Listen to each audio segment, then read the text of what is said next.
The City of Southport Board of Aldermen Special Budget Workshop, May 1st, 2023, is now called to order. Thank you for being here. Thank you, Board. Thank you, City staff. Thank you, citizens, for your attendance today.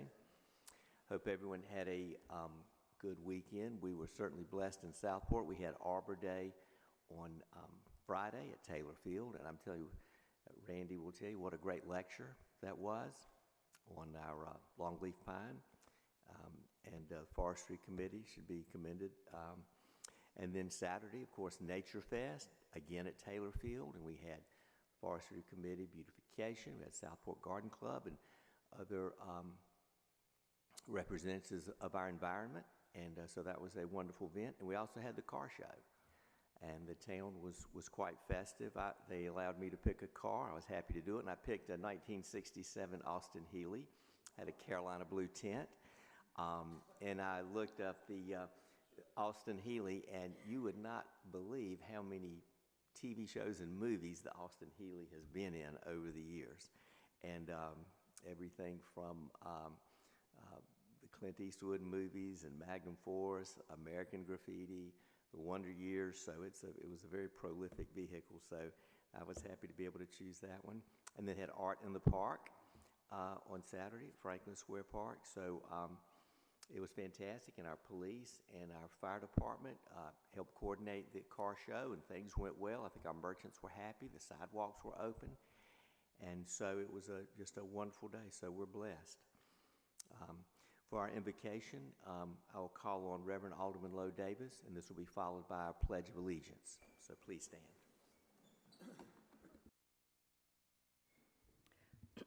Let us pray.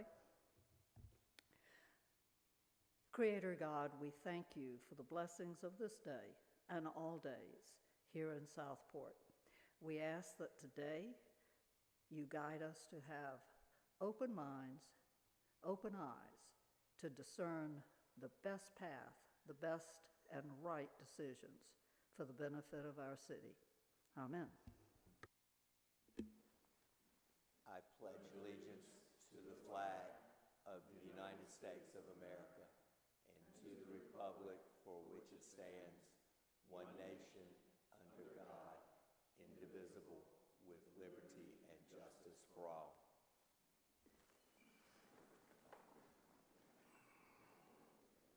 Thank you, Reverend Davis, and congratulations on the Golden State Warriors, and 50 points by your man Curry, so we'll look forward to the next phase of the playoffs. That's true. Item D, approval of the agenda. You see we have today Human Resources, we'll have Parks and Recreation, we have our outstanding issues, and then departmental review. So I'll entertain a motion. A motion by Mr. Lombardi. Is there a second? Second by Alderman Carroll. Any further discussion? All in favor? Aye. Motion carried. Thank you. So we're here again for our budget workshop. We're going to be budget neutral. We plan to prioritize our goals, our opportunities, the services that are required and requested. There's equipment. We have our personnel that's needed. We're going to go green as best we can. We're going to protect our environment, and we look at the principles that we push forward in terms of public health and safety in our environment, historic preservation, protecting our unique neighborhoods and village atmosphere, and enhancing the quality of life for all our citizens, all through this budget as best we can. And what are the core values, and what do we seek to promote? So I look forward to continued discussion today, and we'll call on Human Resources Patty Fortuna for her presentation. And thank you for the handout.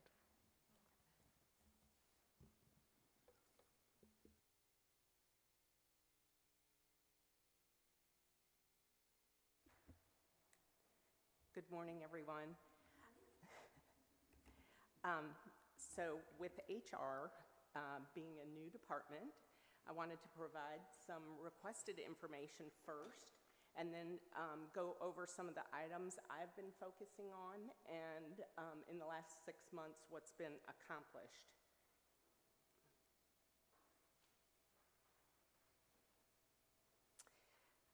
First, I wanted to start out with the current benefits that the city offers to all full-time employees. I know you all saw this with Chad Huff's presentation, but I just wanted to go over it again, make sure there's no questions, and also to reiterate the possibility of front-loading the HSA contributions instead of the quarterly contribution, or instead of the biweekly contribution, going to a quarterly contribution of the $625. And unless there are any questions, I'll move on to the benefits comparison.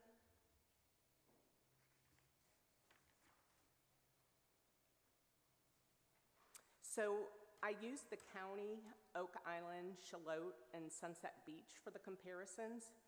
And when you look at the data, we are very similar with the surrounding communities. A couple of differences to note: Charlotte gives 2 days or 16 hours additional of vacation. Both Oak Island and Sunset Beach provide a percentage for dependent coverage. And I know that's been a question of maybe doing something similar. So Oak Island, their employee coverage is a little less at 90%, and then they offer 40% towards the dependents. And then Sunset Beach does 92% for the employee and 50%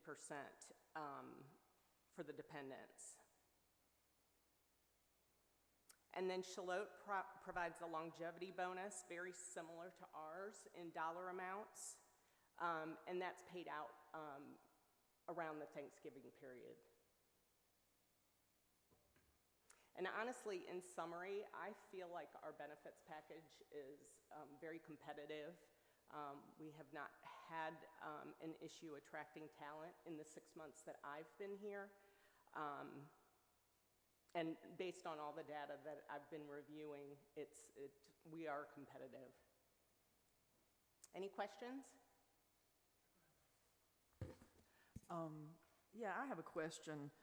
Really, for me, my question is about longevity pay. Mm-hmm. And because we now have a merit system that we didn't have before, it would seem to me, why were we, I know you're rewarding based on longevity, and we also have a merit raise, and it only seems like Charlotte does that. So do you have any conversation about that?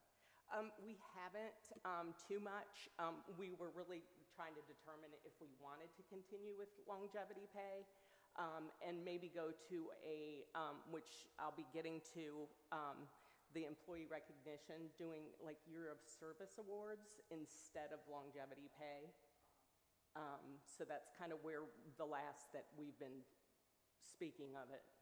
And a lot of, my comparisons, I only used 4 or 5, but in looking at all of the data that the league provides, longevity bonus it's not real common anymore. Right, right. Patty, I'm sorry, Rich, go ahead. Can you explain the longevity pay program briefly? How it works, how much money we're talking about, how many employees, et cetera, et cetera? Yes, well, it's for full-time and part-time. We are paid out around Thanksgiving. It is length of service, so 0 to 1 years is $75. 2 to 3 years is $150, and like 3 to 5 years is $250. It kind of graduates up. And it starts from day one, basically. Is there a ceiling? That's not noted in the policy. It just keeps getting more the more years of service that we have. So how much total do we spend on that a year? Does anybody know? Oh, I'd goodness. say it can't be a whole, I mean, I assume we're talking about $10,000 to $20,000 or something. I mean, it's not a lot of No, I money. wouldn't. I don't think it's that much. One thing I would recommend if you're thinking about it, to me, you never take away a benefit because that just killed. You can't replace that money with an award. It just doesn't. So if you were thinking of getting rid of it, then get rid of it starting July 1st for any new employees, and then gradually you're going to just eliminate it. So that's my recommendation. Yeah, frankly, it's not enough money to even worry about getting rid of it for what it might cost in loss of employee morale. Mr. Alt and I had a brief conversation the other day after our last meeting about both of ours desire, and I would guess that probably everybody would share this desire to try to provide more assistance to our employees relative to dependent and spousal medical coverage. I'm not sure I don't have a specific recommendation on it, but, and maybe Mr. Alt can flesh it out a little better because I'm not really quite awake this morning, but it would be nice if we could somehow figure out a way to do something because the numbers to add, as Mr. Carroll well knows, the numbers to add dependents and spouses to your insurance is just frankly staggering, and I mean it's beyond the reach of a majority of our employees, I think. So I don't know. I'm kind of rambling, and I don't have a specific recommendation, but it's something that I'd really hope we can look at closely. My numbers may not be accurate, so please correct me.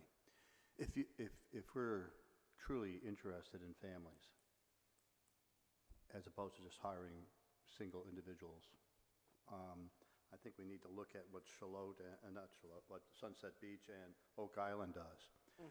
If you took a family of a 2 adult in the household, and 1 child or more children, because that doesn't seem to impact the rate. The children are less. Well, yeah, but for sure. it's not per child, it's 1 or as many as you have. Exactly. You would have to spend almost 25% of your salary to afford that. And our salaries are not that high.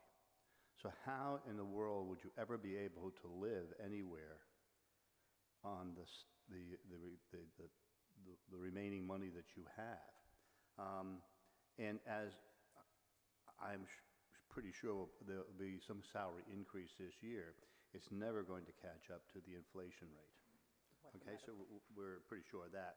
So if I'm looking at this, Sunset Beach, on that category of families, pays 142% of the cost. They pay 92% one and 50% on the other. Right, they pay 92% for the employee coverage, so For a the little employee less. coverage. And I'm not trying to pit the single against the family. So I would leave the individual at 100%, so we're not pitting one side against the other. But truly, I think we have to do something to put money in that family aspect of it, the spouse and family aspects of it. I'm not sure what that dollar amount is because I would have to run a few numbers through to figure out what the total cost would be, to see if we do it in 1 year, do we just incrementally increase that? But before I voted for any of this, we really need to have something closer to, we're going to pay 50% of the group health coverage on the family aspect of it. Something on that category. This may be what's comparable to this little area of North Carolina. That may be the true. I don't know if we went over to the bigger cities, if that's the same, because we didn't compare them. I just know that any area that I ever worked in, the amount of money, 15 years ago, my health insurance cost $22,000 for me and my family, or my family and I. I paid $4,400. And the jurisdiction paid the rest of it. And they kept people for 30 years easily because of that. and other benefits that they gave you. If we really want to keep the family unit here as well, I think we need to be at least as competitive as Oak Island, which is twice as big as us, and they're able to do this. I think one of the interesting conversations about this, Rich, would be how many of these people that are employee only would qualify for employee and children or employee and spouse or family? Do we have any idea how many of those people fall within those categories and they're not taking out family coverage or employee spouse coverage or employee children coverage? Well, there's only one that I know of, one employee that has the whole total spouse family I think that's policy. me. I think that's me. It is you. And I'm not trying to make it about Aldermen. I'm not trying to increase the benefit for Aldermen, and certainly it's not going to benefit me at all because I don't take my health policy here. Yeah. But there has to be, out of, how many employees do we have, 58? No, we've got more than that because we got 55 of them alone on the base plan employee only. Okay. So my question is, how many of these employee onlys are single people and how many are family or employee with children or employee with spouse? We're talking about numbers that we really don't know the answers to. So we can make guesses that that's an important item for us to increase, but they might be all single people that aren't going to take advantage of it anyway. So we're not doing anything for the actual employee. Well, I believe Chad somewhat addressed that as far as when two people work in a family, the wife is offered at their, or vice versa, and they're more or less, they have to take that insurance. So, and I believe, talking to some employees the last couple months, it did get changed. Southport did offer a percentage for dependent care back in 2017, and because there wasn't a demand for it and there were only a few people, they did make that change, and I want to say it was 2017 or 2018. So to qualify for any of these plans, with the exception of the employee only, you have to be a single person, in the workforce, because if the other person is in the workforce, they have to be on their own insurance that's offered to them. Right. And I'm sorry, John. Well, I mean, they don't have to be. I mean, if you have a married couple with no children, they're both working for different employers, and both employers offer health insurance, then it makes more sense for both people to get their health insurance through their employer. Right. There is a fallback option available through the city of Southport, at least, in which the spouse could become covered. The problem is the price is probably prohibitive. I don't want to sound, I'm kind of hesitant to say this because I don't want to sound mercenary or cold or heartless, but it frankly sounds like that if we were to adopt a policy of paying some portion of spousal or family coverage, it's not going to cost us a whole lot because we don't have a whole lot of employees that are even in a position where they might take advantage of that. Could we possibly, I don't know exactly what the mechanism would be, but perhaps in a way, survey our employees, find out what they want, what they would be willing to, if we were to offer, say, a 90%, 40% kind of a break there, would they want that? Would they not want any? Yeah, we're too. The issue here is that we're so far removed from our employees, Lo, that the bottom line is they want money. When they're making $40,000 a year, they're trying to figure out how do they make their payments? How do they afford their car? How do they afford their children's education?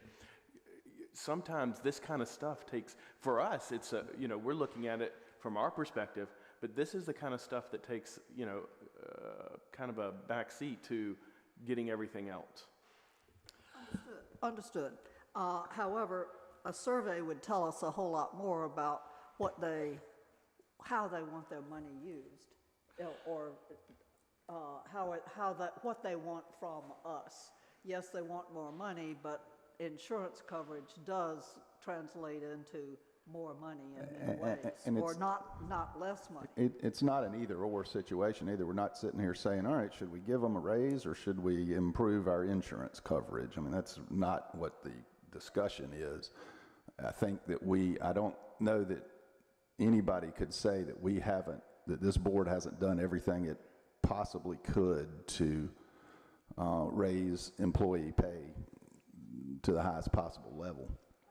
And it seems like to me this is fairly low-hanging fruit to put a policy in place where we help pay for spousal and family insurance coverage. I mean, especially if we don't anticipate a whole lot of people taking advantage of it. I can assure you, for the people taking advantage of it, it's a big deal.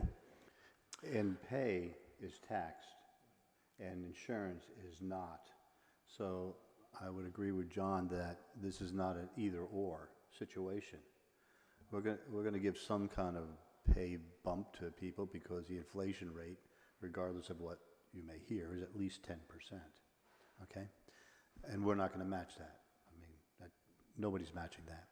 But to me, if we're, from my perspective, helping families out with a non-taxable boost in if they're going to cover their kids or their wife or their husband, this would be a great boost for them.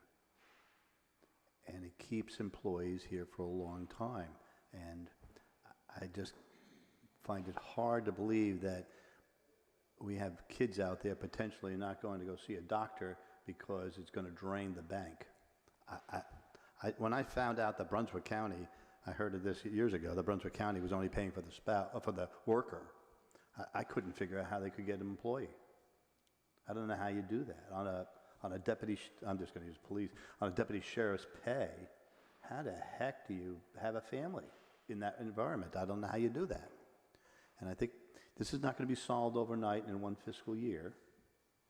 So I just think we need to be, and I realize we're on a short timeline now, and we have to do something in this regard. Again, I think we're dealing at this point with a lot of unknowns. Out of our, what did you say, 90 employees? 90 full-time? We have 74 full-time. 74 FTEs? Okay, 74 FTEs. I don't know how many have children. I don't know how many have spouses. I don't know how many have spouses who work and maybe even have better coverage. We don't know these things. And without knowing, I don't want to make a decision on what we are and aren't going to offer. It seems to me that once we have all this, the best path may be to offer options. If you've got a spouse who is working and has lousy insurance or no insurance, or you have a bunch of children, maybe you do want some kind of a graduated part. But if you don't, then you're going to go for the 100% with nothing taken out. So, but again, I don't have any idea what we are thinking about offering, what the impact would be, and most importantly, what the impact would be on the employees.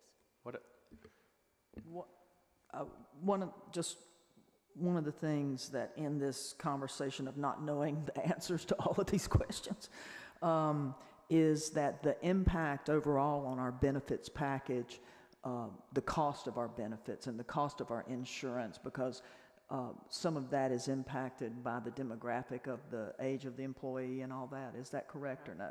How we have. The price of insurance, is it impacted based on the employee and Number of claims, that's how it's impacted. By number of claims? Yes. So then the price would go up if we had extra people making claims on it? How would that work? I am not an expert on that. Chad could probably, we have the rates for the year, but when our renewal comes, he goes over all that information and what impacts that cost. So the more claims that are put in and the higher the amount of claims, then when you go into your next year renewal, they're going to take that into consideration and they're going to raise the rates, which is why a lot of people that are, say, in the state plan, which thank God we're not, you end up regionalizing, you're taking on the heat of everybody else's horrible claims. And so the state rates are going through the roof because the claim history, but we happen to have a probably one of the best claim histories I've seen where people just aren't getting sick. And so it's definitely a positive. One other quick thing. I asked the department heads this exact question. What do you need for benefit enhancements that we could keep people? And the reply was, it's not the benefits, we want the money. The young ones said it, the older ones said it, they want the money. And as Patty goes on in her presentation, you're going to see that we are behind considerably in a number of areas, which is why we're recommending the pay study, which would also look at the benefit package at the same time. So it may be something we want to kind of hold off on, but it's the money, man, it's the money. I think that one of the reasons we don't have a lot of high claims, salubrious breezes. So the other thing that I want you to think about, you know, Alderman Auld is correct, and I said this before, that, you know, General Motors in the 70s offered health benefits in place of salary because there wasn't tax, and it was a great benefit. But as that population aged, it caused quite a problem, and so the benefits package decreased over the years, and now we're kind of swinging back. But the other thing, and you all know this, that some of these families may not be opting out with their employer for their family because there's the exchange on the Affordable Care Act, so it may be cheaper to go with that. And if they have more salary, they may be able to purchase insurance even at a lower rate than through the city or the employer. So if it's monetary benefits they want, that's great, but we certainly can offer a family package, and I think that would be, you know, the right thing to do, and see how many partake of that. I guess my last comment is, of the 74 full-time employees, we have 3 that are not on an employee-only program. I think, does that sound right? That sounds right. Okay, yes, so we have 3 that are not on an employee-only program.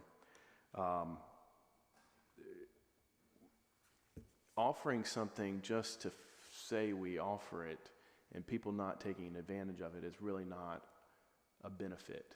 It actually just kind of makes us feel better about what we're doing here. So I would like to find an alternative that actually benefits the employee. So if they're not going to take advantage of the benefits, that they still get a benefit. And with only 3 people taking advantage of a program that we have of, you know, it just sounds good.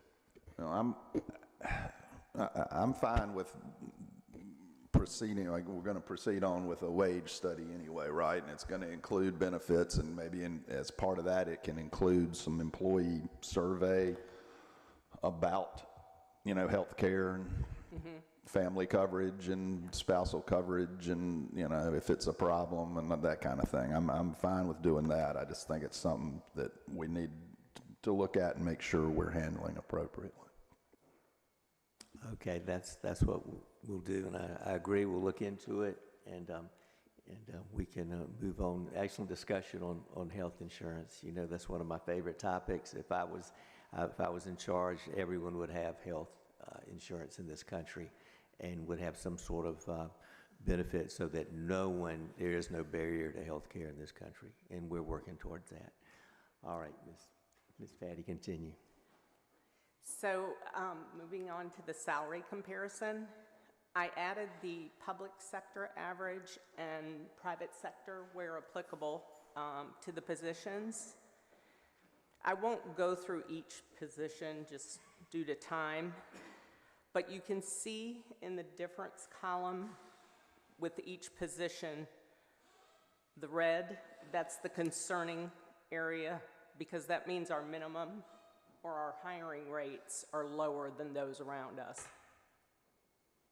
And so, back to what we were speaking of, I think this is where a comprehensive pay and classification study would help us correct those deficiencies and ensure that our pay is competitive moving forward.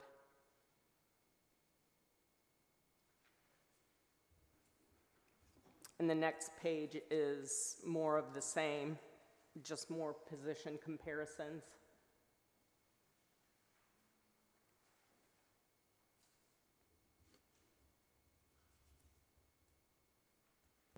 Could you just take just one, do finance director, and just go through that? And Sure.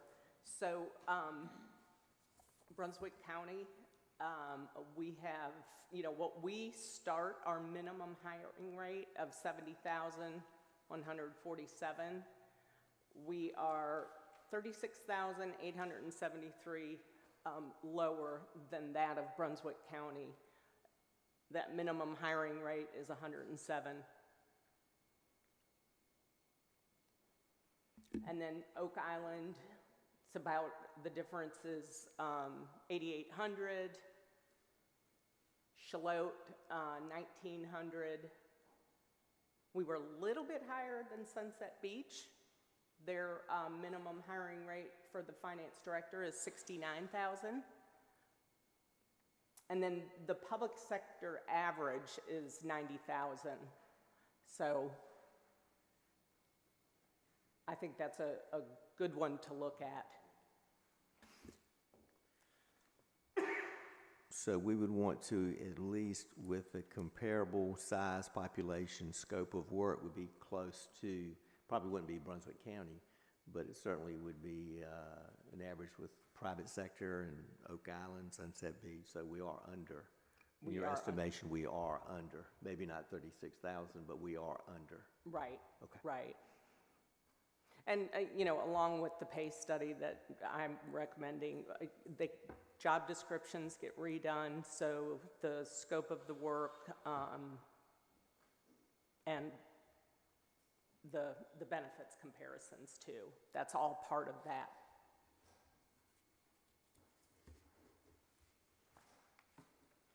Any other questions on that? What would be a timeline for that study? It takes typically 4 to 6 months.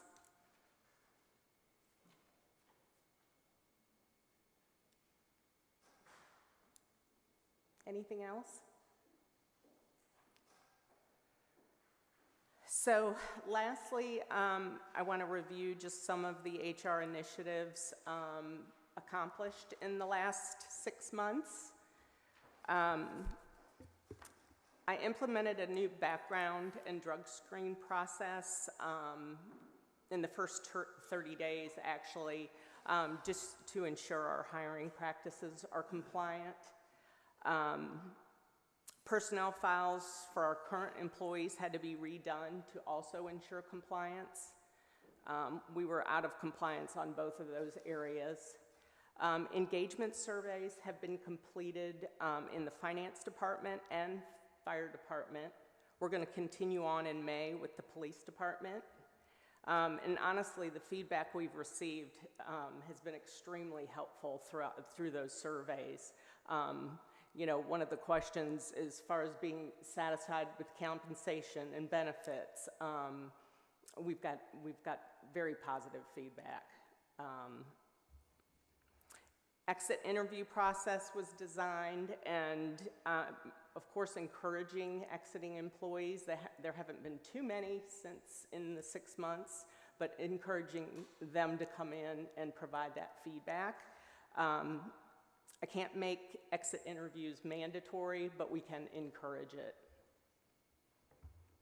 I was able to create performance evaluations for both exempt and non-exempt level employees. And I think they're a lot more specific to the departments now with the job competencies.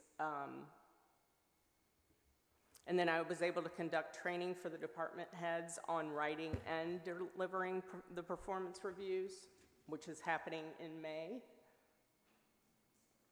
I'm still reviewing our current personnel policies. It's truly a work in progress. But hoping to have my recommendations to Bonnie by the end of May. Fingers crossed. Performance management coaching on an individual basis for department heads. And this is just all about dealing with performance coaching, possible corrective action for an employee. And then employee recognition, so far just recognizing birthdays and work anniversaries, but this is one of those areas I would like to do more in the coming years, maybe with service awards. And then our NeoGov implementation is at 50%. The recruitment platform is done at 100%. The onboarding part of that software actually starts today at 2 o'clock. And in the next 90 days, that will all be complete. And then our career page is built out on the website. So anybody applying for our open positions, they transition over to governmentjobs.com, giving it a more professional look and process. And last but not least, I recently completed my public employment law class last week. And as you all know, I'm from the private sector, spent most of my career, 30 years. And so the transition with what I learned in that class has been really, really helpful. Okay. In any of the exit surveys, was anything mentioned about healthcare? Surprisingly, only one. We had a gentleman leave because Oak Island was offering dependent coverage, but that was the only one. Thank you. Any questions for Ms. Fortuna?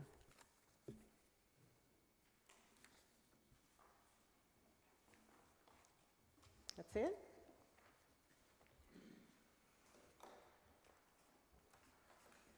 What's the takeaway from all this? What are we asking our Human Resources Director to do today? I called for a survey of the employees to find out who would want anything beyond individual insurance. She's doing the pay study, 4 to 6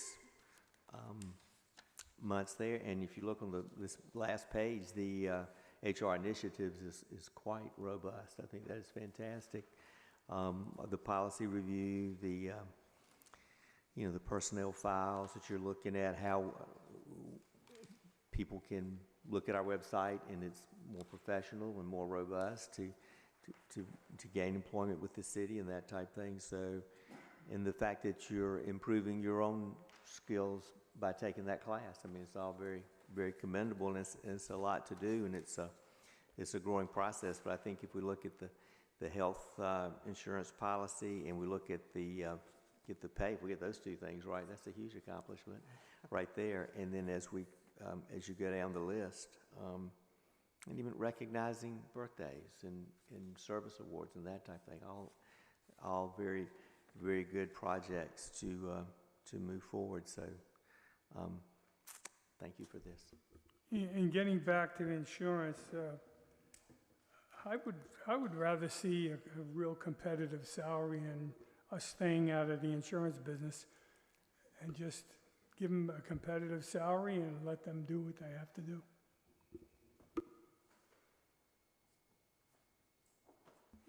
Yeah, thank you. Yes, competitive salary is for recruitment and retaining, absolutely. Exactly. Yes. All right, thank you. Thank you. Well, I don't want to close on that note. That says that we're all in agreement that a competitive salary is important, and I look forward to that. But if you've been around people with kids, it's important that they have medical. And the fact that in the short time that you've been here, the turnover hasn't been that great, to say that only one person asked about it means that no one's asking about it except one person. I find that statistically not, it's an accurate representation, but the city has gone through a lot of employees in the past couple of years. So I'm looking to figure out, I look forward to a more robust review and specifically asking questions about health insurance. If you had A or B, what would you like to have? Making sure that they understand that one is taxable and one is not. I've seen that in another employment that I had, and the people all jump for the money. And then they realize that the inflation rate on the medical is twice everything else. And they couldn't afford the medical. So a little education on our part about what this all means would be helpful too. If you're younger and you have kids, you're caught up in life. And so the dollar is an attractive thing to grab onto, which I encourage us to increase. But the medical part of it is also important.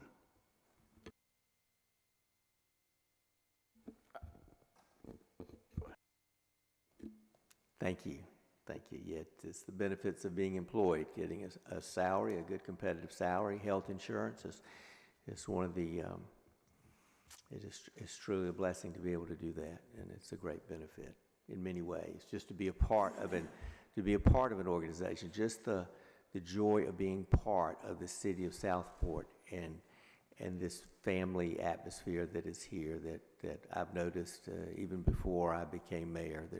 There's something about the spirit of being a city employee and working for the city, and for me being a public servant. And it's all they're these spiritual intangibles that's more than what goes into the bank account. You need what's in the bank account, but there's more to it than that. And I think Heather can especially speak to that with her long years of service.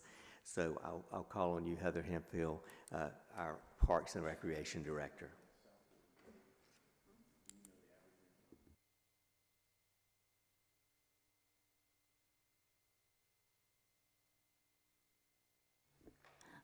Good morning. My voice is raspy, but it's allergies. I'm not sick. But first I want to thank you guys for your kindness and compassion and grace that you has extended to me and my family with the recent death of my mother. Flowers that you sent were beautiful.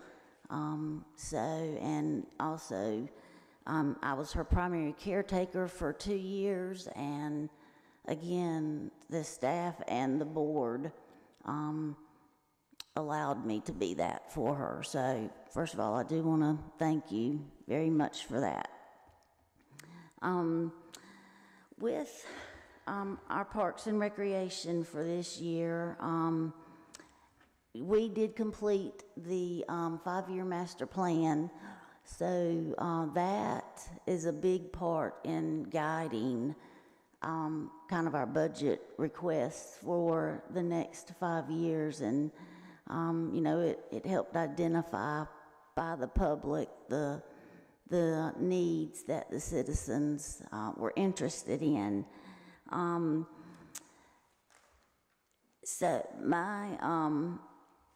a lot of my requests are more capital oriented. So let me ask you, did anybody have any questions before I talked about the capital? Go ahead, Bonnie. I was just going to say it's account number 80, in case you're looking for it in your spreadsheet. Thanks, Heather. Did anybody have any questions regarding just the basic operating budget? Not, I'll talk about personnel and capital expenditures in a second, but I didn't, know if there was any specific that you had over our basic operating.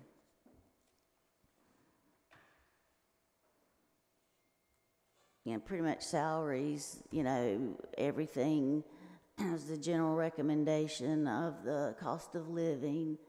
So that's already been factored into with the 3 full-time positions that we currently have. And, you know, the vehicles, you know, you'll see a general increase, basically. Vehicle supplies, you know, you're looking at the possible rise in cost of fuel. Departmental supplies, we stayed the same.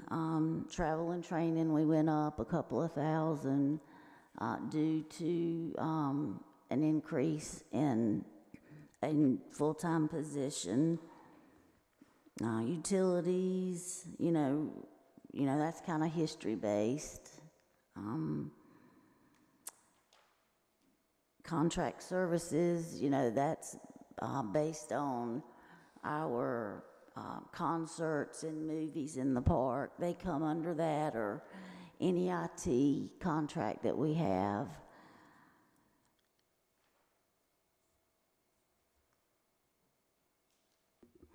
I have a question. Yes, The 2 public service workers that you requested, would that mean that 2 more will be hired, 2 new people? Or you're looking to get 2 people existing? Well, I'm talking about moving the park maintenance back into the Parks and Recreation Department. You know, whichever general way, it would be 2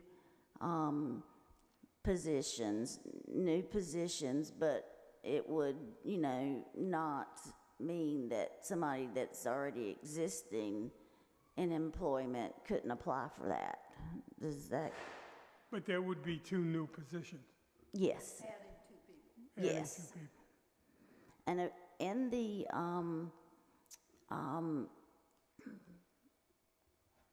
my plan, originally the plan was for me to have 2 be immediately put into my department in the winter time of 23, or yes, winter 22, 23, and then you would have added 2 more for July. So that would come in July of this year. That would have given me 4 full-time park maintenance positions. But you know, we didn't go that route. We are just kind of starting that here, where we're asking for 2 park maintenance positions starting July 1. And I guess, you know, with that, the city's done it 2 ways in my history here. When I first started working here, we had park maintenance that fell under our department. And, you know, I guess it depends on the focus, you know, which direction the board wants to go in, as far as when you have maintenance that's directly in your department. It would be geared more to park enhancement, park design, as opposed to just having somebody cutting the grass. And, you know, weed eating, doing like your basic contracted out kind of services. You know, we would look at like putting in irrigation lines. You know, at Franklin Square, you know, we're talking about the design and maintenance with all of the azalea bushes. You know, and a huge example would be like Taylor Field. You know, there's more in that as opposed to just cutting the grass. You know, we want to go in and put an irrigation system in. And so kind of like with the park maintenance, it would be these 2 positions, you know, would get us started, but eventually we would, and in our master plan, we would have our own department, and that's what they did was actual park enhancement, yes, your routine maintenance, but, in park planning for future parks. If you have your foreman or your supervisor, they would be in on the design. They would do more than just, cutting the grass every day. So like I say, city's done it both ways, and I Yeah. guess it really just looks at what direction, you as a board would like for that to go, in. Yeah, I mean, that's all great as long as we hire qualified people to do Right. it, Yes, not taking away from what we have now. right. Thank you. So eventually, you want to take over all of the parks, is that my understanding from the slide deck? Yes, I would eventually like for all of the park maintenance. So if the park maintenance now is being done by another department, Yes, sir, it's being done by Building and Grounds. right? Well, the answer that I've not been able to ascertain yet is how many man-hours per week does that take upon them to do that? So if we're going to remove those man-hours from them, those employees or those FTEs could be shifted to someplace else because they're no longer doing that and you're doing that. Now, whether or not it's economically the best way to do it when we're having two small groups do things out there, or you're able to control the people and have them do more stuff that you need to have done to keep the parks up, I don't want to get into that right now. But until we figure out how many man-hours there are, how many man-hours do we spend right now to get all the parks cut, whatever we're doing, it may be just a minimal, but whatever we're doing, and then from those man-hours, if it hits more than 80 hours a week, which it will, then transferring two people over to you would be the cheapest way for the city to do it, because the Public Works isn't doing that job anymore. I just can't, I need more data that you don't have, understandable, that's not a negative statement, to figure out how we would accomplish this task. I hear many, many complaints about the condition of the parks, as I'm sure you probably get even more. But I think that we're overreaching our authority if we are trying to reorganize how government is, our departments are, the workload, the responsibilities within the departments. What I think we need to focus on is, do we need two more people to get this done, whether they are under Parks and Rec Department or whether they stay with Public Works?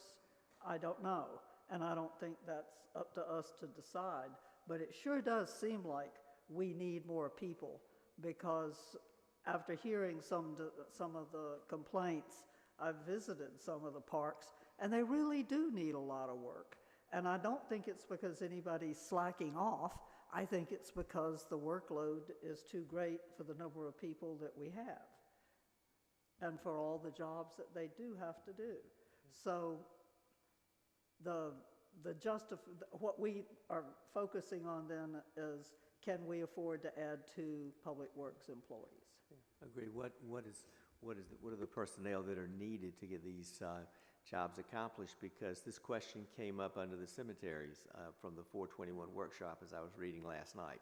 How many man-hours spent on the cemetery? Well, you can say that about the parks, looking at my notes from last night, about the parks or the right-of-way or anything else. So I agree. The board's job is to, do we need more employees and how do we pay for them and that type thing, and let the city manager, run the city with their department heads. But if they need more employees or want to have employees specifically under Parks and Rec to do this job, then, and that's part of the master plan, then, and the board agrees with that, then that's the way we should go.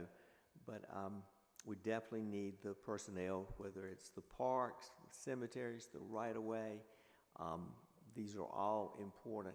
especially our beautiful parks. My goodness, thousands of people, hundreds of people see them every day, and we want them looking pristine. And you say it well, Director, that with the addition of Taylor Field, my goodness, that's going to require lots of work to keep that up. So, however the board, whichever direction the board wants to go in that regard, but we need the personnel there to get the job accomplished. I believe that it's a burden. It was a burden for Public Works to take care of everything as it was. And now with Taylor Field, like you said, that's a big nut. We definitely need more people. I need some clarification if we can. So we've got in the Park and Rec proposed budget, we've got $50,000 approved for part-time employees, is that correct?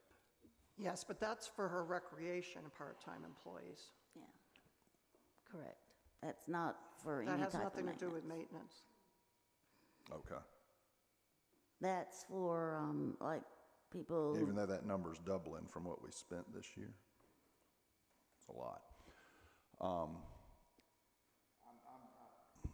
I mean, I'm sympathetic to several things here. One is Heather's operation of her department.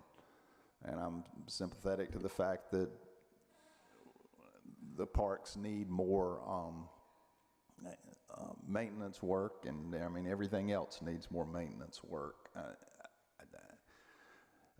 mean, we can fully maintain everything and have the best of everything and have a perfect little city, but nobody's going to be able to afford the taxes if we do that. So, I mean, that's thing one. Thing two is I realize that you'd like to pull your park maintenance work in-house, as it were, into your department, but I am very, I'm very much in favor of having that, the maintenance work done, having it consolidated into one place. I just think that makes more sense. I would hope that we could, all work together and figure out how to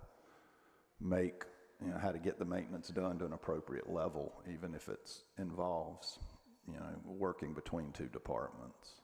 I just think it's going to be a lot more efficient, cost efficient in any event. Perhaps not as efficient for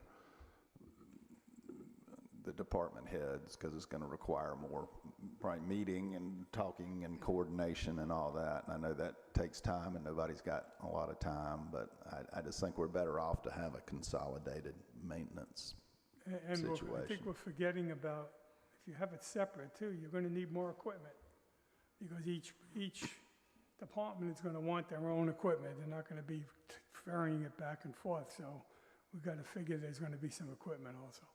I think Again, that we're vote- doing the city manager's job here, and Yeah. we're trying to figure out who's going to do in what department and so forth. Yeah, and I really disagree, because that's not what we're doing. What we're trying to do is figure out the budget. And we are ultimately responsible for the efficient budgeting and operation of the city. We give direction and take advice from staff, but I don't really see this particular instance as being an overreach by the board at all. I mean, we're being asked to budget something, so we have to weigh in on it. Two positions, not who their supervisor is.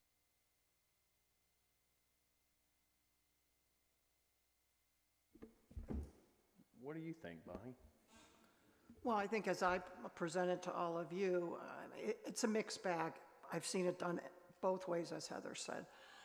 So what I had recommended was just to put one person over there, which I realize, that, like Heather was saying, well, sometimes I need something done right away and Tom can't. So if we had one person who could help her out with those types of things, and then he organizes, or she organizes with Public Works to make sure that parks are on the schedule, that's my recommendation. But I've seen it done both ways. And I've seen it work both ways, so.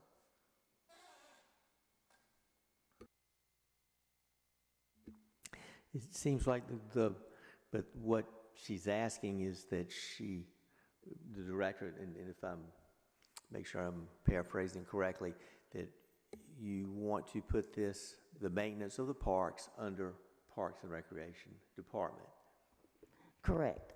Just following along with the master plan that, that the board adopted, just moving it in-house. But it's like, you know, of course, I'm looking at it from a Parks and Recreation Director standpoint. So there are things about it that would make it, you know, easier or more feasible in my mind.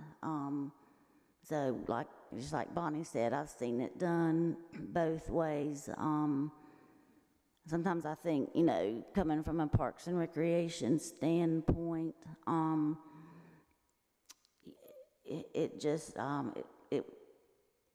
sometimes what I deem as a priority in getting a park may not be a priority under Public Works at that time, and rightly so. Public Works is Public Works. So, and, you know, I'm not saying that Tom does not answer my calls. He does. He's really good about that. You know, I'm also looking at it from a standpoint of planning in the future. I think we kind of found that out here with Taylor Field, you know, as far as, and, you know, some of that was probably on, you know, on city staff, as far as working together with the Public Works. You know, just Tom's, you know, Tom's looking at it from a Public Works standpoint, and I'm looking at it from a Parks and Rec, and neither one's right and neither one's wrong.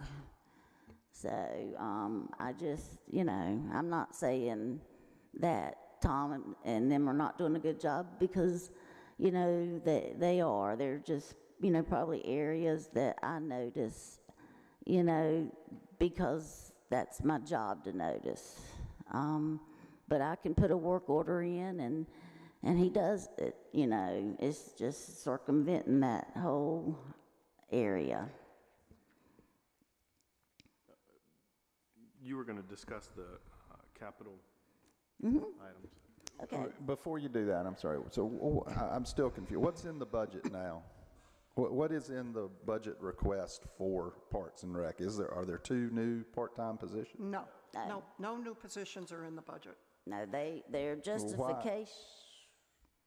Okay, go ahead. I mean, okay, all right. Why is Park and Rec full-time employees budget going up $60,000 or whatever it's going, isn't it? It's going up 30-something. $30,000 just because of inflation and pay raises? The COLA and the merit, that's Okay. all that's in there. All right. Yeah. And then last year, you know, mid-year, or really October, we made 2 part-times into 1 full-time. So now we have 3 technical full-time, but they are on the recreation side, as far as programming and planning. But yes, I think in this packet, you'll see the justification, the general justification pages for those positions, but no, it has not been included in a budget. A question for the city manager. Have we considered getting quotes for contract work for this? We have numerous landscaping companies in and around Southport. What would be the comparison between continuing to do it ourselves versus contracting out?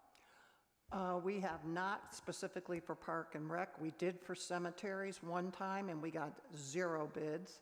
This time we went out again. We got 1 bid, which is being analyzed right now. So I think it's the landscaping business is unbelievable, and they don't need the business. I agree.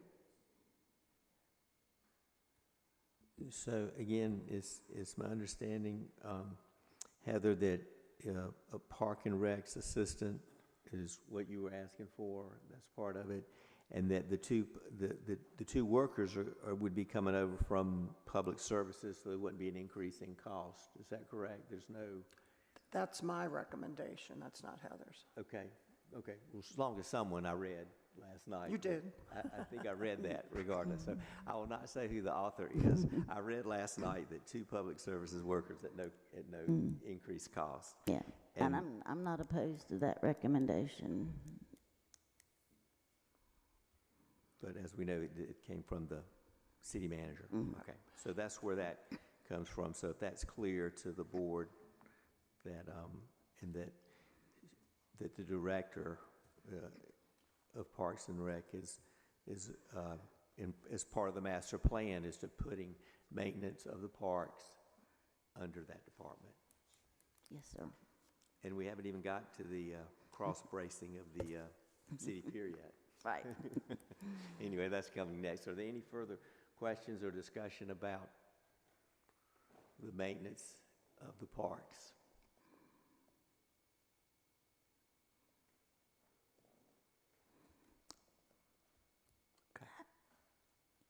I can answer any questions if you have any more.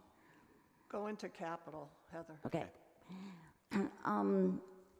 For the 23-24 anticipated capital project needs, we have quite a few. The city pier cross bracing, we took another hit. I can't remember the hurricane. Ian, yes. And so we, got a quote to have all of the cross bracing replaced out here on the city pier, which is, it came to $87,000. In this year's budget, in the 22-23 budget, there is $25,000 already allocated for that. And, again, it's kind of a safety issue as far as that goes. I think if I'm correct, Dory, we do not get FEMA money. We for that, we do or we don't. We don't, okay, right, we didn't meet the threshold. So that, that would not be a reimbursable expense. Heather, I'm sorry, they're actually still trying to determine Okay. that, so it should be finished up soon and we'll have an idea. Okay. Was the 25,000 originally from FEMA? No, From previous? No. no. So we've got 25 on hand. Are we, next year's budget's proposing 20? Is that right? So that's 45? But the cost is 87? Yeah, the cost is 87, and we had put before Hurricane Ian hit, we had 25,000 to fix what the hurricane before did. So, but Ian hit, and so when they came in, McPherson came in and looked at the further damage. He estimated it to be 87,000. So we only have 25,000 in this year's budget. We haven't done anything because we don't have the money, and we're waiting to see if we get declared. Okay, I get that we have 25, and we have, is it correct that we have 20 in next year's budget? No, I'm that what asking this- for 87. That's Okay, for redoing the waterfront roof and The gazebo. gazebo. Yeah, that's the, That's the 20 he's talking about. yeah. Oh, he's talking about, for the, Because it says capital improvement. yeah, the capital improvements are, that's for the shingles. Heather, who suggested that these cross spaces have to be replaced? Well, 3 different marine contractors, Oh, and okay. FEMA, when we had Florence, and they were out here, because we did have them replaced after Florence. And so, they recommended it. So the 87,000 is budgeted in our capital improvement plan. Is that correct? Yes, that's in the 1.4 million that I asked to come out of fund balance. So that's the city pier cross bracing.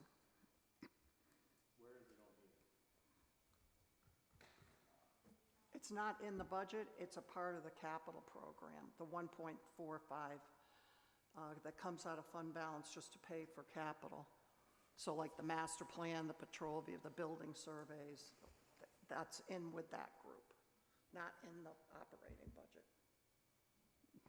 Heather, I'm having a senior moment here. Okay. So which hurricane are we talking about? The one that's done the damage, Right. that would encompass this 87,000 was No, I mean, which hurricane was it that we're talking about? And so I need to know what year it was. Ian, And Ian, do you remember what year? Ian? fall of 22. It was last fall. Okay, it was last fall. Okay. I didn't know if we were going back all the way to No, no, no, Florence. no, no. So the budget, whatever numbers we had would not be valid. So that's what I was concerned about. So the 25,000 that's in the current budget for cross bracing would just roll back into the general fund? Is that what happens to that since this whole item is in the capital budget? It can roll over, correct? I mean, but that's sort of the plan.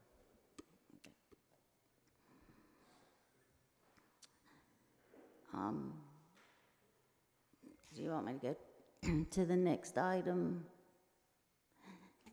I'm sorry, and I know we're dragging this out for you, That's but okay. Ms. Lombardi brought up a point.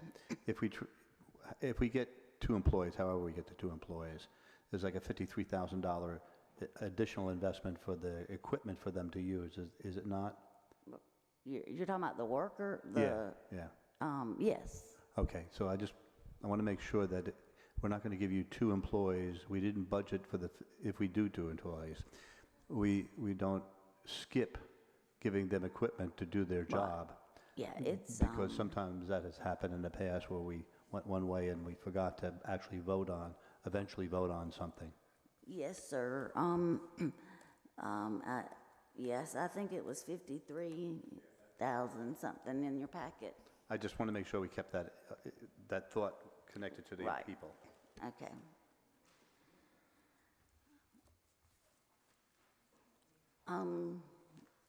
Going on with capital, anticipated CIP for 23-24, obviously is the Kingsley Pier.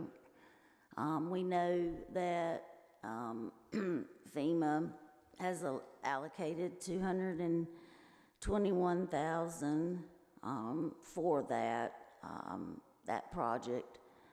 So, and then y'all voted at the meeting to contract with McPherson Marine. So we are literally working on now getting the permit and getting that scheduled. The next one for 23-24 is the kayak launch. And, you know, the total project cost, we had $188,000. Funds allocated to date was the $25,000 from the marina, and then our $13,000. And then so it's the marina's $25,000, city is the $13,000, and DEQ is $151,000. Again, we are doing the permitting, and we're working with Morningstar Marina, trying to see which way's the easiest way to go through the permitting process. Bonnie, do you want me to give that status, or we're just working through it? You're talking about with dredging? Yeah, no, with the kayak launch. Oh, I'm sorry, yes, we're still, in fact, I met with Eric a couple weeks ago. So we're still working on getting through all of that. Plus, we have the sign off, we're still, I think Travis has a couple questions for you, Heather. Okay. And then we can get that done too. Okay.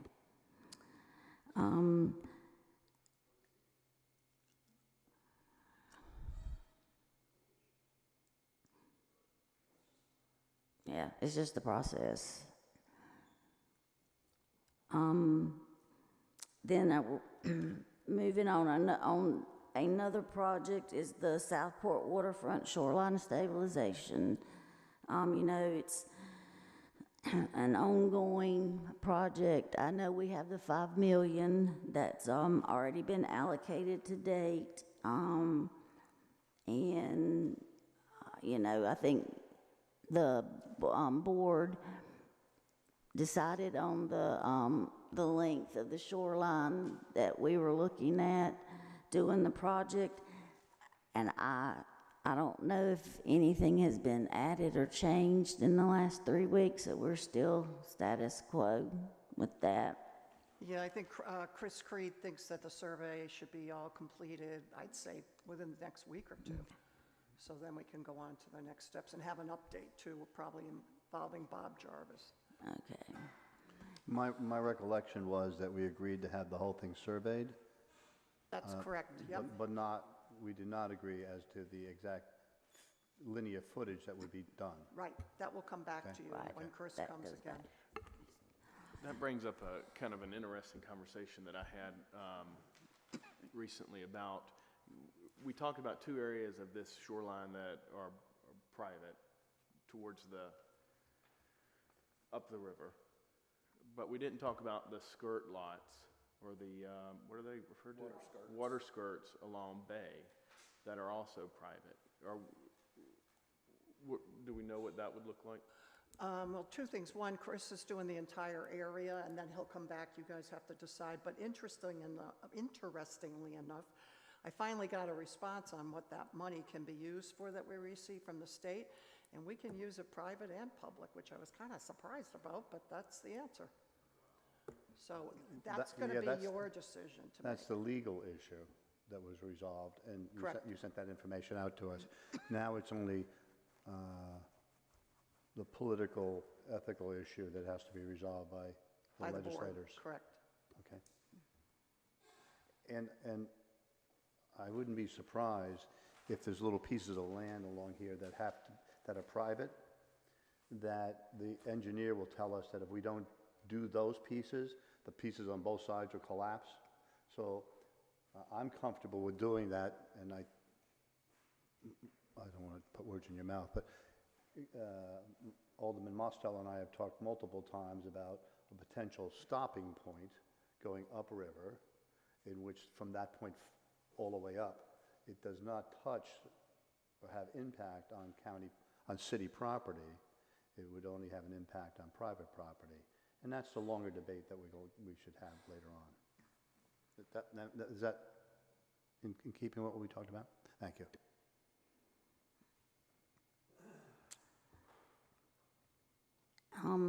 The final item that we have is the Old Yacht Basin dredging project. We do not currently have a figure on any of that, but yeah, it's a work in progress. And so that's the capital. So where are we? We know we have the survey completed, and we're waiting on, Talking about the dredging. yes, the dredging, yes. I don't know if the city manager wants to address it rather than me. Well, I mean, what we have to decide is get that application in, because if we're going to do it with, the marina's doing theirs January, February. They want us to, which makes a lot of sense, do it together, because we can complement and save some money. But if we don't get that application in yet for that grant, January, February, I hate to say it, is not that far away. So we've got to get that application in and see if we can get that grant. That'll be a priority for you and Bob, Heather. And then we'll see if we can time it right and get it done with Eric over at the marina. And also, Eric is offering the possibility of using where he puts his materials in that same area. So we're all got to work together on this and make it happen. The next step, just, Robert, just so you know, we met, was it last week, Bonnie? Met with the surveyor, and the next step we've got to do is talk with CAMA. We've got to understand what permitting's going to be required. The channel part, the Corps channel, has a standing federal permit that would allow it to be dredged. We don't know if we are going to have to require also a state permit to overlay that. So there's some questions like that too, that is our next step.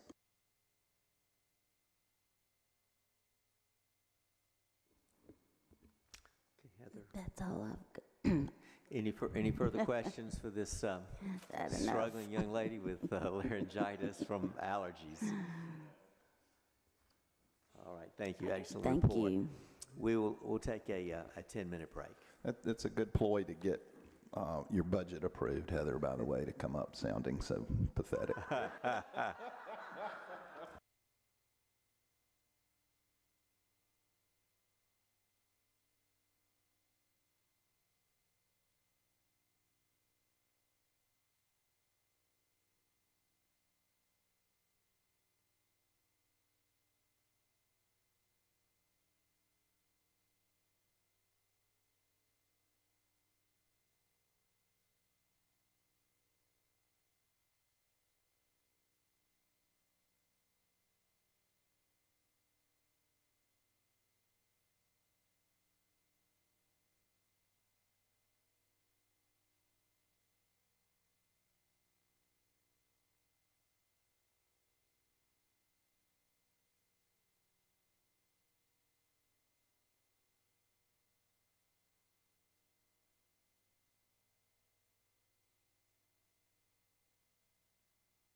All right, we're back from our break.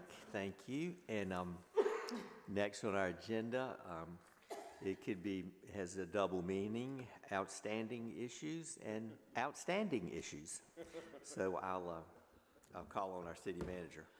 Yeah, just a couple things I just wanted to try to go through.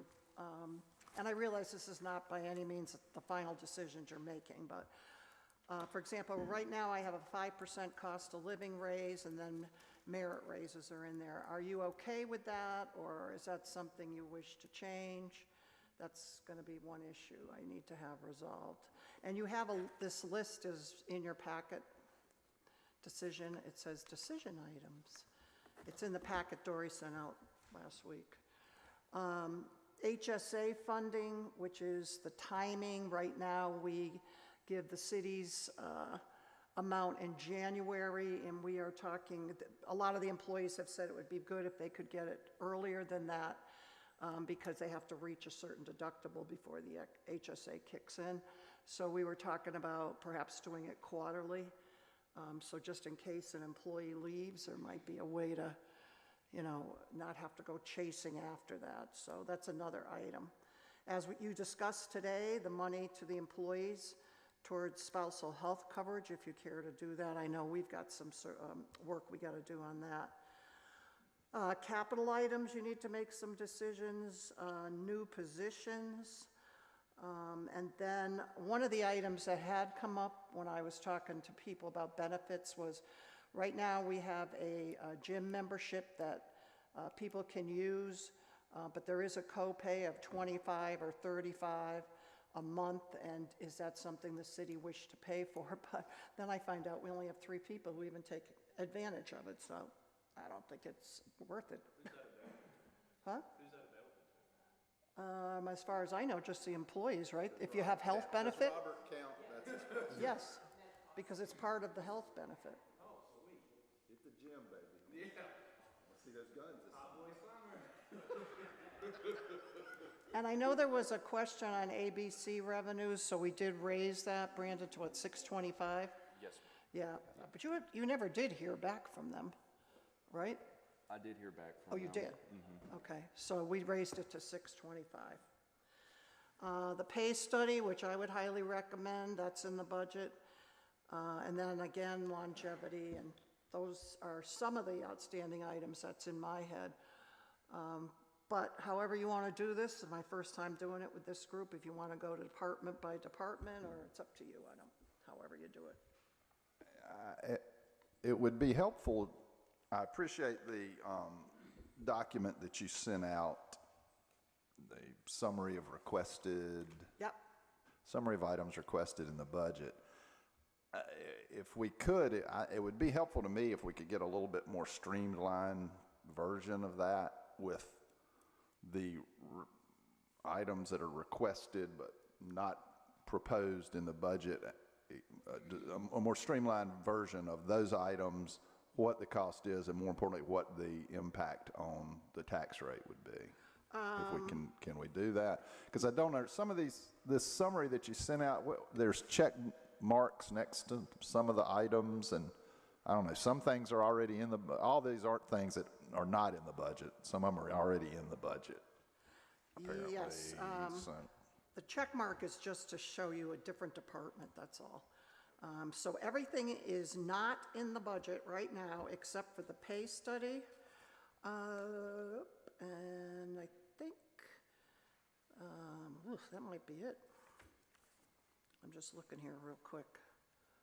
So, I mean, certainly we could say, if you want to add X, Y, we can play with the tax rate right now, but I don't know exactly. If you added all these in there, I think it would have a huge impact. I'm sure it would.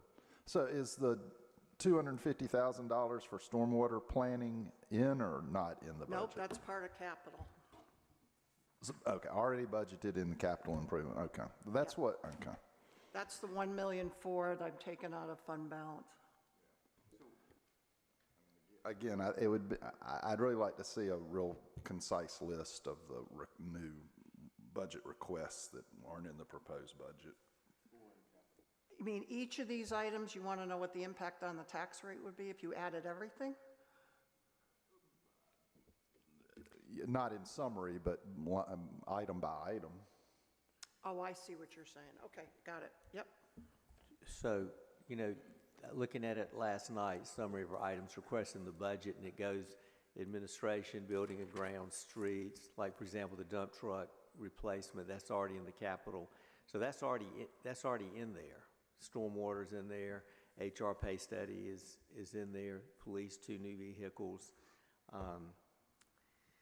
Fire, EMS, remember they wanted they want a self-loading stretcher, that's in there at $25,000, and then they wanted the paramedics, that's something that would be extra, correct, City Manager? Correct.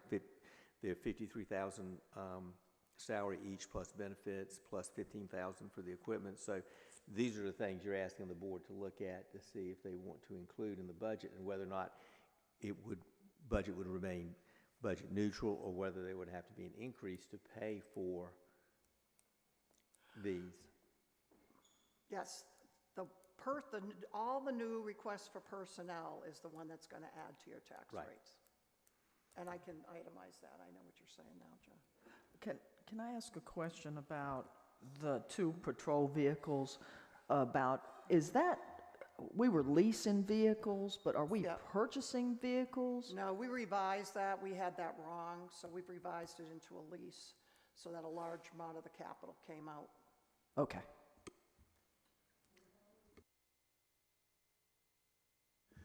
I have a question about, you had talked about putting $25,000 into digitizing our files. Correct. Do we have any idea what $25,000 buys? Dory?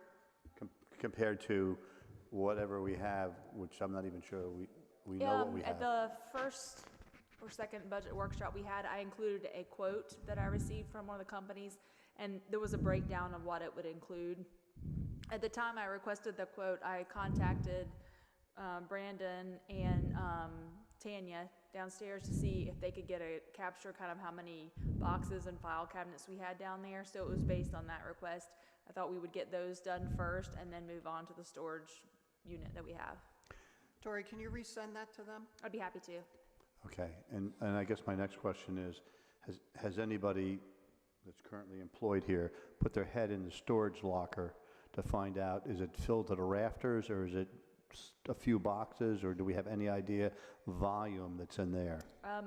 We have several personnel that do go out on a more regular basis. I have not seen it in a while, but I was going to have them probably take some pictures next time so we could kind of get our eyes on it. I think it is probably pretty filled. And so am I correct, at least we think it was, when we moved from the building over here in 2013, 2014, up to the other building? So all the records that are in there are pre-2013. All the records that are In the storage locker out there. Were Most they of not them. taken out of the old, I call it the old courthouse, but I guess it's the old City Hall? Yes, they were, and I believe taken out to the storage. Okay. Yeah, if you could figure out some way to figure out how many boxes there are, because if we get asked to do a records request, we got to be able to attest that we Absolutely. And did the records request. We do send, Tori and Tanya both go out there to pull records when we have information Oh, requests. okay, do you? Okay, that's terrific. I didn't want to get you into trouble. Oh, no, they do. Okay. Thanks. How big is that storage unit, and do we pay rent? I think it's an old Connex building, like a Container. It's a shipping container. Yeah, shipping container.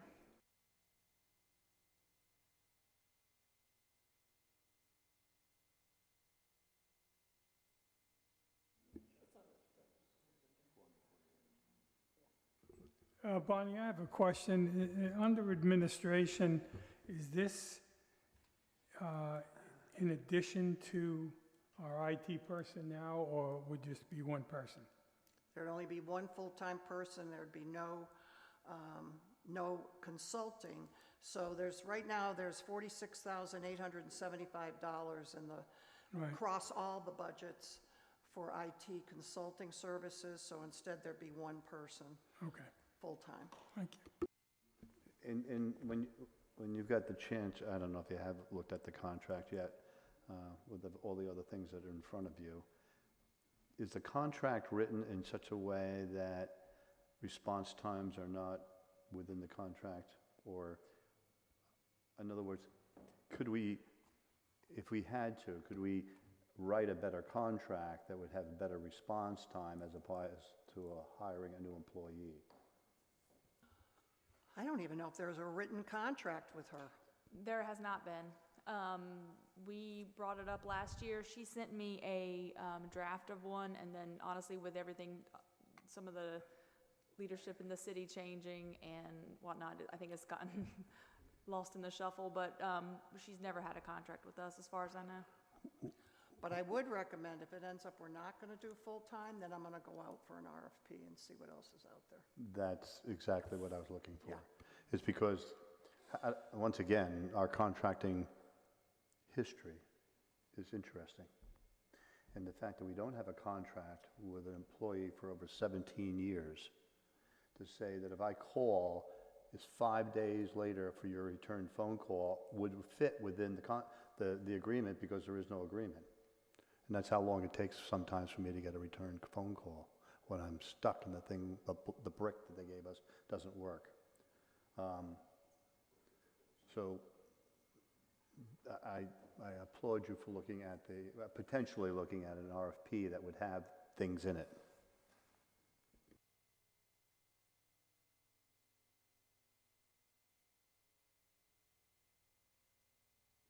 Okay, so the IT at 80,000 would be a full-time employee, and then the attorney fees at 150,000, is that included in this?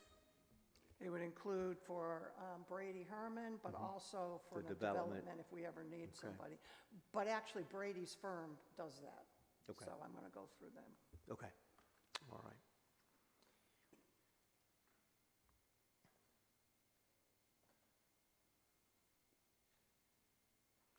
So again, just to, and I agree with your assessment, Alderman Allen, a summary of what is needed and in what, or what is requested, and what that would mean in terms of the ad valorem tax. Would it increase it, or that type thing would be a big benefit for the board to be able to make those decisions, because as you said, City Manager, any new positions would technically increase the tax.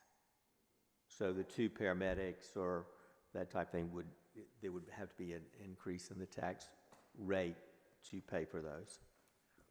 And so we now have, what, $150,000 more in ABC revenues budgeted than we did previously, is that correct? That is correct, so it's 625. Around 125, yeah, went from 500 to 125. 625. 125. Yeah, 125. So does that, as of this moment, we are over budgeted by 125,000? Is that a fair assessment? So it's actually 130,000. It's because the local option sales tax increased to 1,900 based on further review. So that's $200,000 increase, and then it was 125,000 for the ABC. But because of the ad valorem and a neutral tax rate, that decreased to $4,055,000. So between those 3 things, it's $130,000 difference of surplus. Can So I? the, Go ahead, you go. I don't know exactly what you're asking from us, but I think that there are a couple of things on the list that are kind of non-negotiable. And so, do you have a short list of non-negotiables, things that we should strongly consider? One of the things that I think is interesting is those 2 full-time paramedics. I think that's kind of non-negotiable, because that gives us the opportunity to generate more income for that department. So I don't know why we wouldn't want to look at that. But maybe you've got a short list of things that.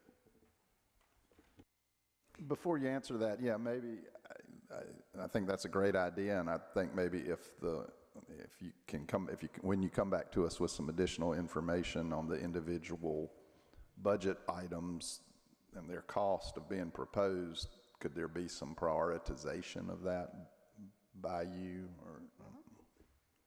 Yeah, I mean, for example, the building inspector and the permit technician, those, we have got to spend the revenues for inspections on that department. There's no ifs, ands, or buts. In fact, if anything, we're a little leery about how we've been doing it. So to me, those are no-brainers, because we've got to spend the money, and we do need those. Fire inspector, ISO officer, again, that's paid out of fire department revenues. So to me, that's a no-brainer, because they pay for that, and that does not affect the general fund. The rest I can certainly put in a priority item for you, as well as how it would affect the tax rate. I think the only other thing would be the COLA. I just need to know if you're okay with what I put in there, and merit raises, and then the benefit end of it. So I'm just looking through this real quick. We did 8% last year. Yes. Yes. What, do we know what the index, because are you choosing the 5% based on the consumer price index? I am, and all the other towns around us are kind of all over the place. It tends to be around 6.5. That seems to be coming back to me. But, you know, like I said, it's kind of all over the place. But yeah, last year was 8%, so that's a good boost. Actually, more importantly, I think, is that pay study, because we're definitely off with where we are, and I think that has to be taken care of. And I just speaking for myself, I'm comfortable with the 5% COLA plus the merit increase. Bonnie, I got a building, under buildings and grounds, you have $150,000 to assess all city buildings. What exactly are they assessing? So they would go into every city building and look at the roofs, look at the HVAC, look at the deck here in this building, and say, okay, for the next 1 year you need to do it right away, 5-year, 10-year, here's what needs to get replaced in all of your buildings. We don't have that right now. So everything tends to be kind of an emergency, and that shouldn't be. We should have known about that deck out there. You know, so this outside company comes in. I've done it in other towns. They take a look at all the city buildings. They will come up with a plan, and this is how you need to start thinking in the back of your head to budget if you want to keep all these buildings that you have up to par. And we don't have that.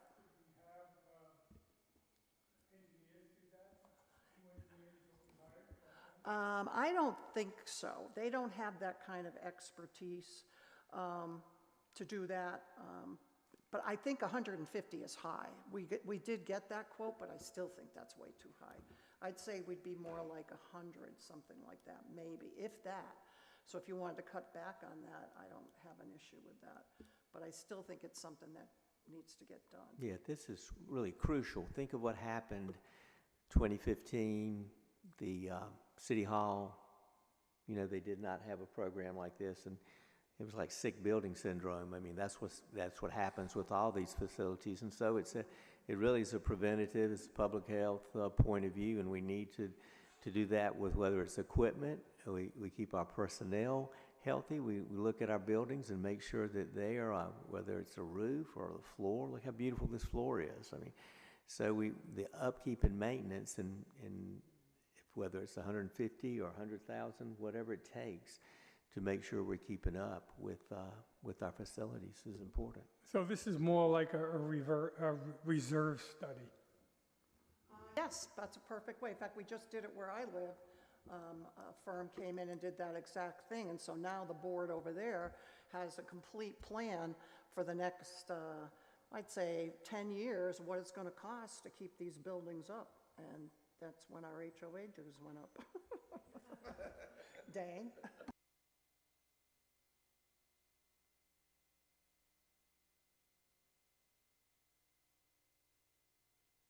So you'll come back, Bonnie, with that list, and that will help the board tremendously in terms of the cost, priority, and that type of thing, and what we can afford and what we cannot afford.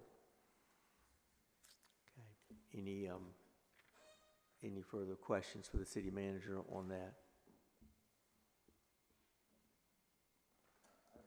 Is changing the HSA contributions, I assume that's just a cash flow issue, right? Yeah, that's correct. Okay. And we can, if we started doing that quarterly, does it present any particular cash flow challenge to us? No, I think the only thing that we were just saying is if somebody left, if you've already given them the benefit, it's kind of hard to grab it back. And I would just say that's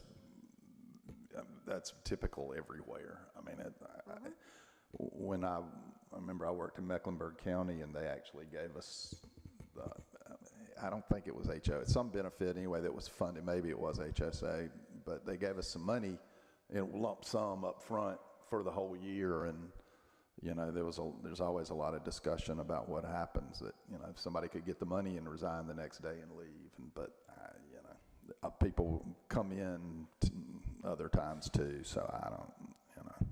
It is what it is.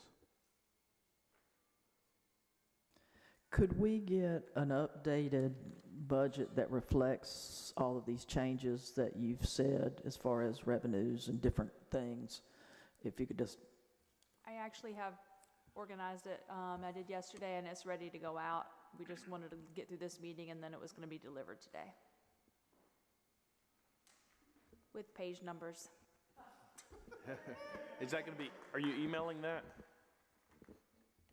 I think you'd all prefer to have the big paper copy, don't you? I can do both. I mean, that's no problem.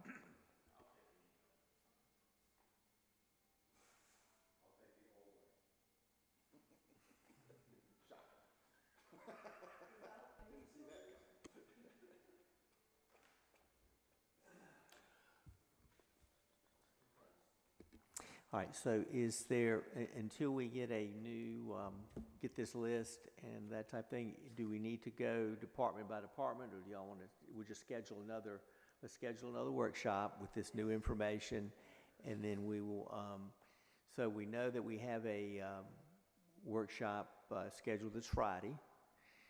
That's our, we have a workshop and an agenda. Is that too soon to look at the budget, or do you need more time? That's the agenda review. Yeah, and workshop, yeah. How big is the agenda review meeting agenda? Haven't seen Actually, it yet. it's right away and then a review of the agenda, so it's not like I'm killing you guys as I usually do. Yeah, We'll be the judge of that. yeah.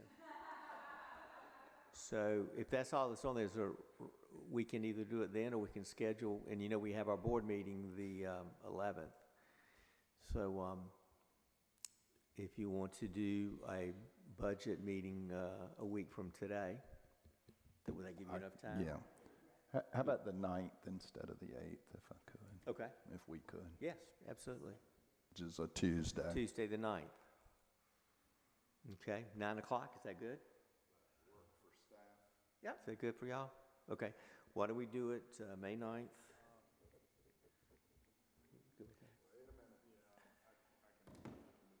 Okay. And where are we going to be? Here, hopefully. Yes. Randy, does it work?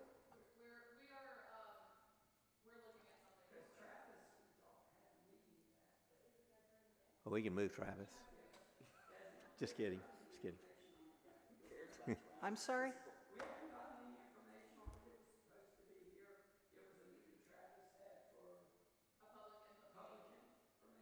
During the day?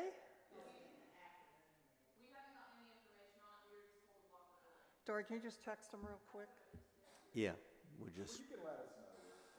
do it.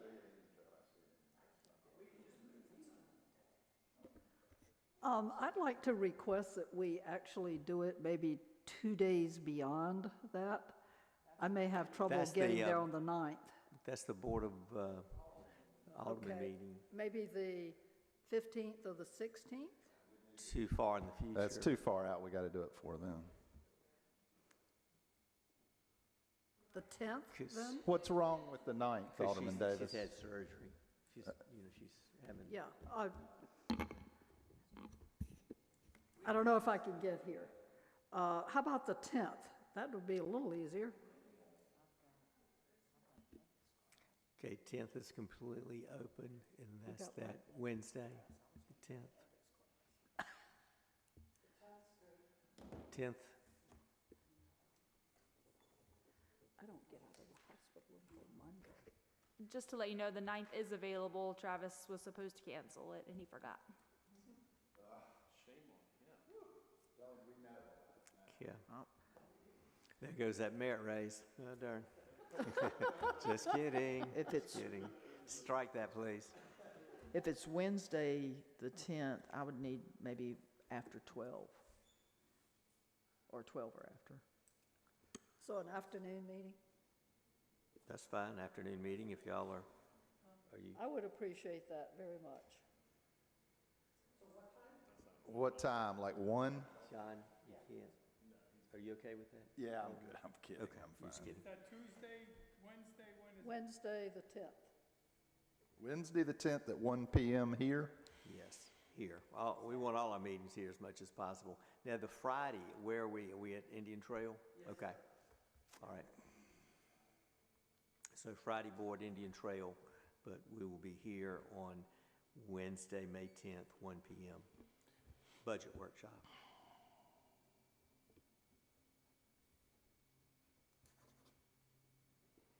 Thank you all. Okay, good, excellent that we got that, that time nailed down. All right, let's go with our, any further questions before we go to comments, board comments? Alderman Allen? Alderman Carroll? Alderman Ock? I'm good. Okay. Alderman Davis, Lombardi? I'm Mayor Pro fine, Tem? thank you. Okay. Excellent meeting, board. Thank you for being so efficient. Thank you, staff, for being here. I'll entertain a motion to adjourn. Okay. All in favor? Okay, motion carried. Meeting adjourned. Thank you. I don't even get out of the hospital until Monday.